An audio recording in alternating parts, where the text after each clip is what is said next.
Hi, Rudy. How Hi. are you? I'm doing well. Please talk to us a little bit about the sentence. So the sentence is about a woman who received a 15-year prison sentence for a first-time nonviolent offense, and she received the sentence nearly 6 years after the fact. And it's a story that starts the day after she goes away, and it tells the ramifications of the people left behind, her children, her family, and her community. And, you know, I always have to say, full disclosure, she's my sister. Exactly. You know, so it's a very intimate story about a family told from the inside.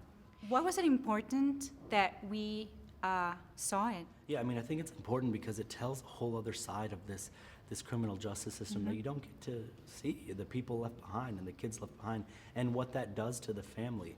You know, I realized early on, you know, the reason why I made the film was because I had this opportunity to tell a story, an intimate story that, you know, couldn't have been told by an outsider coming into a family. Like if I would have brought a cameraman in to tell my family story, or some other director or some other person come in and tell a story. I used to tell my sister, you know, this story is happening to thousands of other people, and I think a lot of other people are trying to make films about this, but they're not going to have the angle that we have. Right.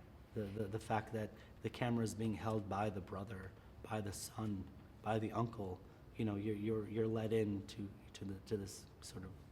For the people that are going to see it, tell us a little bit about this problem, the girlfriend problem. Yeah. What is it? What are they going to see? What is the actual girlfriend problem? So the girlfriend problem refers to these conspiracy laws, where essentially you can be knowledgeable of a crime, not committing the crime, but they call it the girlfriend problem because oftentimes the girlfriend or the wife or the partner is living within the same household of somebody who is committing crimes. And when that person ultimately is caught, or in this case murdered, and the drug ring is taken down, right, because they haven't gone to the police, they are just as guilty for the crime as everyone else who was involved. And that's ultimately what happened to my sister, and that's what's happening to thousands and thousands of other people in our country. These are first-time, nonviolent offenders who were on the peripheral of these crimes, and they're being swept up and given 15, 20, 30, 40, Amazing. Sometimes life in prison for these first-time nonviolent offenses, and it's insane. Do you think, this is a little sensitive, but do you think that it's because race, socioeconomic status, they're the people that mostly get picked?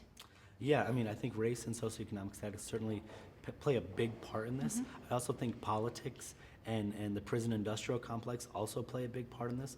You know, it's well known that this is a problem and that this war on drugs has failed, but there are too many people making way too much money for anything to change. Okay. And that's extremely unfortunate. Tell us about your sister Cindy and the girls. Yeah. Finally, they reunited, but Yeah. how are they? They're reunited, and it feels so good. Is that the line?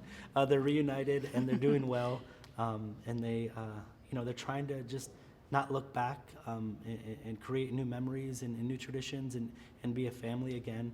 But there's always this, you know, they missed nearly a decade with each other, and I think they're going to be fighting to get that back for a long time. You know, Yeah, my sister would, when I was back towards the beginning of her being home, and I remember I was filming with her a little bit, just I wasn't sure if I was going to use it or not, but it was like 6 in the morning, she was getting ready for work, and her phone starts ringing, like a FaceTime thing starts going off, and she was like, here we go, and I was like, what's going on? She was like, this happens every morning, and she turned it on, and Anna's like, what are you doing?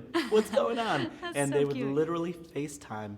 She would get in the car, and this, maybe I shouldn't say this, she would get in the car and she would put it on the dash, and she would drive all the way to work, and they would just talk. Oh.